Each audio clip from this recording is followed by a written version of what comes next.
UFC 297 took place over the weekend, and it was highlighted by a pair of title fights, and we're right now on the doorstep of UFC 300, and well, once again, the media, because they just hate the success of the UFC, given the fact that that guy right there in the center of your screen is the face of the promotion, and he gives absolutely no care as to what the politically correct media has to say about things. So, of course, they're going to try to attack them any way that they can. Oh my God, Dana White, you just let your athletes run amok all over social media and you let them say whatever they want. What's wrong with you? Why can't you be more like the rest of the heads of the other professional sports leagues? Okay, the vanilla interviews that those athletes give. We want our access. Why must you be so mean to us? And Dana White defends Sean Strickland's anti-gay rant at UFC 297. He was baited.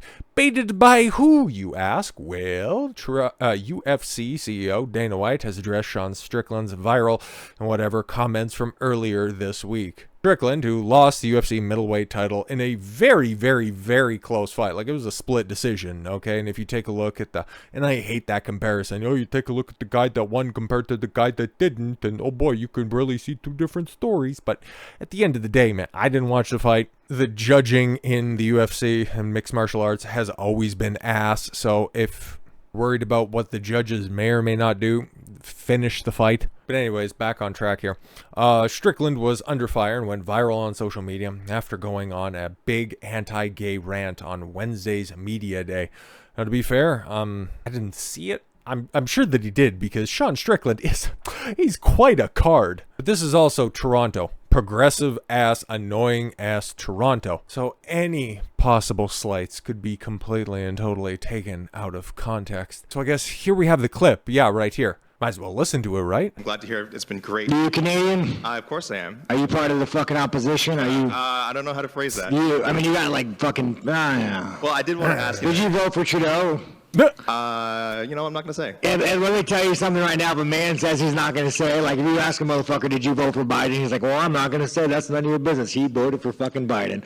Oh my God, that is so true. Okay, tangent for a second, okay, because Sean Strickland's got me fired up when it comes to this stuff. Okay, like, there are certain content creators that are online, okay, and there are some people that don't discuss politics at all whatsoever, but given the fact that they don't do that and it doesn't lead to the detriment of their product, kind of lets you know exactly what way they lean. Because if somebody's going to be overtly political, either they are going out there and they're taking a gigantic risk, either it's being overtly or covertly suppressed, which at this point in time, I've been doing this for about 3.5 years, and I can kind of see, whenever, somebody over there at YouTube decides to press the button when I have, one-to-one comparisons I can do on other platforms.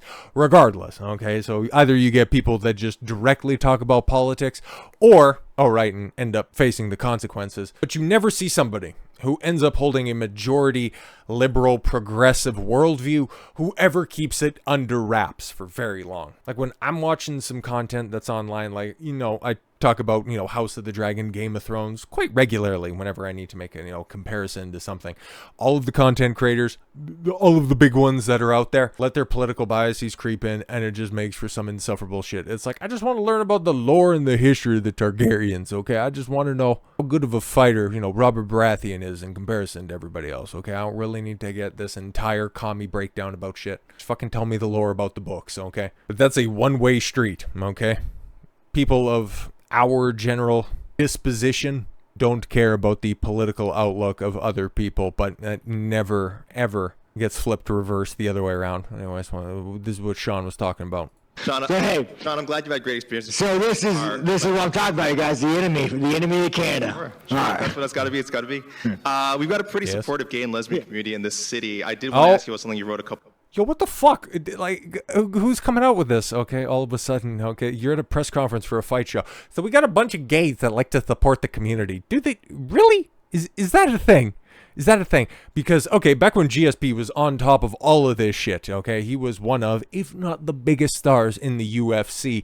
When they had the big stadium show, what was that, 127? Couture fought his retirement match at Skydome, and it was Jake Shields and GS. Speaking of another person who likes to go on some tangents, and Jake Shields has become incredibly based over the past few months. But even still, there were no activist reporters that were out there asking dumb shit questions like this, let alone to somebody who is known to take the most evocative stances online. Just Dana was right when he said he was baited. A couple of years ago, you said if I had a gay son, I would think I'd... Oh, look, another I'm saying in the swamp, you guys, a swamp. You become a champion, you become a star, and some would say... Let me ask you something. Are you gay? I had the chance to interact with a more diverse... Are you gay? Can I get an answer? Well, I'm asking, this is a part of, are you a gay man? I'm an ally of the community. Okay. Oh! If you had a son and he was like, you had a son, he was gay, you'd be like, oh man, you don't want a grandkid? No problem with it. Oh man, well, dude, you're a weak fucking man, dude. You're part of the fucking problem. You elected Justin Trudeau. Like, when he sees the bank accounts, like, you're just fucking pathetic. Yeah. And the fact that... Yo, shout out to the truckers. 2 years ago at this point in time, that shit was going on before, the tank started to roll up. The fact that you have no fucking backbone and has he shut down your fucking country and seized bank accounts? You ask me some stupid shit like that, go fuck yourself. Move the fuck on, man. That doesn't answer the question, but I did want to ask also things you said about the trans community. You said this past October when they announced the Bud Light sponsorship that you'd go so hard on Bud Light in your next fight, they'll have to accept me or denounce me when they know will know what they stand for. This guy's like, this Canadian's not that Canadian. Are you still going to use your fight time to kind of speak on that? Here's the thing about Bud Light. Oh, remember, by the way, okay, most people are going to be aware of this, but Bud Light is now the official beer of the UFC, so Sean Strickland's kind of got to walk a, fine line. I don't know where this is going to go, but at the same time, I do know the general sentiments of Sean Strickland, so really could go either way. Here's the thing about Bud Light. 10 years ago, to be trans was a mental fucking illness. And now all of a sudden, people like you have fucking weaseled your way in the world. You are an infection. Is the man's wrong? Is the man's wrong? You are the definition of weakness. Everything that is wrong with the world is because of fucking you. And the best thing is the world's not buying it. The world's not buying your fucking bullshit you're fucking peddling. The world is not saying... So how is this... Okay, so he's talking about a narrative over the top. If you guys want to listen to the rest of this, feel free. There's just another 40 seconds or something like that. I got other clips that I want to play. He's more or less railing against the news media and the fact that they want to push their agenda, which you're out of your mind if you don't obviously see happening right now. He's just talking about the way that the media controls the narrative and how far the Overton window has shifted to the left and the much more progressive few years. And is the world better for it?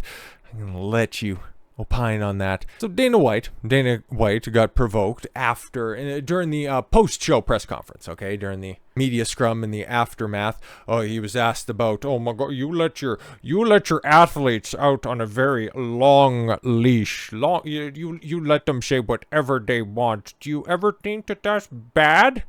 And Dana White, in pure Dana White fashions, answers appropriately. About you obviously give a long leash to your fighters about what they can say when they are up there with a UFC microphone, and you are getting into territory of homophobia, transphobia. Is there? I don't give anybody a leash. Well. Yo, they're talking about homophobia, transphobia, and all that stuff that I care about so much, and I'm so mad. I gotta go home and explain to my life partner how that I really stuck it to those UFC guys that are up there. But I love Dana. He's just like, I don't give him a leash. What do I look like, a dog walker? I don't think so, man. But I'll dog walk you here real quick. I'm saying you a leash. Free speech. Control what people say. Yeah, free speech. I understand that it's a little bit stymied in this climate that's over here, especially with all of you woke hall monitors running around, okay? But when I'm running the show, free speech for everybody, because guess what? You've got some ardent Black Lives Matter supporters, okay? Some far left militants, as much as you can when, you're faced with the reality of actual violence when it comes to those professional athletes. But you have people all across the political spectrum that fight in the UFC, and guess what? why Dana White doesn't come down on either side of any of them. Go ahead. Let them promote the fight as best as you want. You do whatever you believe will best promote the fight. Express yourself. Don't care, man. Perform on the day of. Otherwise, whatever else you do, I frankly don't care. And to me, that's the best way to do it. But very few people actually go through with that thought process. That's why I'm such a big Dana White supporter. Going to tell people what to believe? Going to tell people? I don't fucking tell any other human being what to say, what to think, and there's no leashes on any of them. What is your question? I was asking that question. I'll move on, though. Yeah, probably a good idea. That's ridiculous to say I give somebody a leash. Free speech, brother. People can say whatever they want and they can believe whatever they want. Yo, and that's like, okay, those two examples right there are the perfect example of what Canada has to deal with on a daily basis when it comes from its news media. There is no Fox News, and I know that Fox News is just not that great, but there is nothing even close to approaching that. You've got Global, CBC, CTV, City TV, Sportsnet for sports, TSN as well. All of them fall under that same umbrella that would make MSNBC, ABC, and CBS blush with how progressively woke they are. It's abysmal to watch any kind of sports coverage, and that's why I've just been so disaffected over the years. You got a perfect example about what's going on out there, but when it comes to the people themselves, well, guess what, guys? They aren't having it anymore, and you'll love to see this, especially when it's going down right there in the heart of Trudeau's biggest support district, because in case you guys don't know, the political climate, actually the political setup, the parliamentary system that we have at the federal government level, it's quite a bit different than the parliamentary system in the United States. Congress is divided differently than Parliament is. So you can have Justin Trudeau, which you never really hear outside of somebody that has 15 different shades of their hair color, a number that is only eclipsed by the number of facial piercings that they have, extol the virtues of Trudeau. Meanwhile, most people will just say, nah, man, I was either sold a bad bill of goods on the guy, he's become a tyrant, or, hi, you have always been the worst choice for the country. That has always been my position, and it's nice that at least some people are coming around to this stuff. Better late than never, but how could you not see the writing on the wall on this one? His father sucked ass and just about killed this country in the 80s, but nobody ever learns from history. But more people, like I said, are starting to realize the bullshit. And when this guy legitimately only won the greater Toronto area and a little bit of woke-ass Quebec, he doesn't speak for the country. Trudeau speaks for his little bubble, his little sphere of influence, and that's it. The rest of the country, either fuck you, pay me, or it's bribes for the rest of you. He's a despicable individual, and now that people are starting to chant fuck Trudeau ahead of the Sean Strickland fight, the guy who is out there championing Canada, you'll love to see it. Joe Rogan seemed to enjoy it too. Oh, really? The chant came after Strickland obliterated a Canadian reporter during a press conference. No, he went on a big anti-gay tirade. You're a weak fucking man. You're the problem. You just elected Justin Trudeau, he said. We already seen that.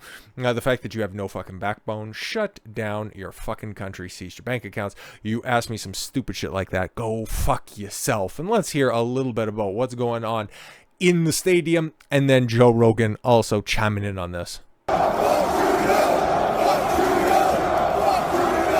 Yo, that is not quiet, by the way. Holy shit, man. I mean,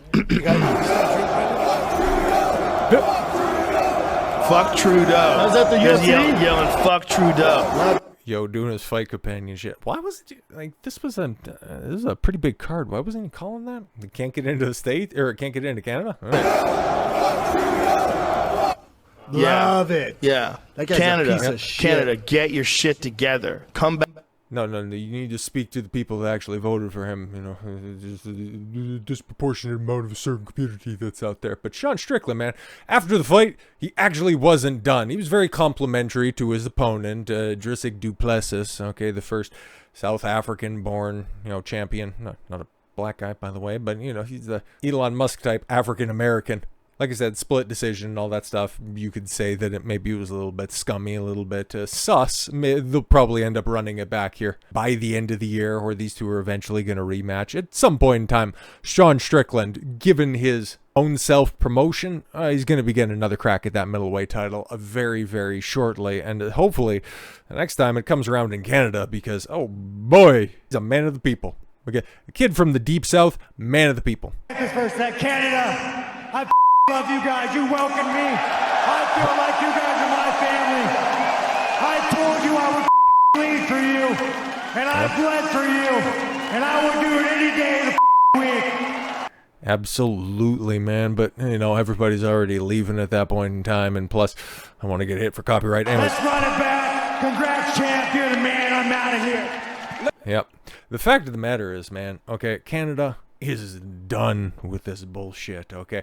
If that right there is a decent subsection of people, and I understand that it's definitely going to skew in a certain way, but we've seen pushback in other different forums, okay? The hockey players from last year outright rejecting the Pride Month nonsense, okay? I think I seen the Oilers end up putting out something because, you know, stupid-ass Connor McDavid was putting pride tape around his stick, you know? Do us all a favor and put it around. Well, I don't want to say that because YouTube is the only thing that's more restrictive than Justin Trudeau. But they're getting roasted for that because the Oilers aren't exactly putting together the best of seasons. So instead of improving the product on the ice, I'm going to just go ahead and try to get some virtue signaling points off the ice. But your average sports fan, nah, man, they are more aligned with what Sean Strickland has to say as opposed to what those woke reporters have to say. A W, Sean Strickland, even though you took the loss on the night, it is only temporary because 2024, I'm pretty sure we're heading into a year where the man who stands up is the man who's going to be left standing. So with all that said, thank you all very much for the gift of your time. I've been Don Consuelo. I want you to follow your gut and get after it. Take care, everyone.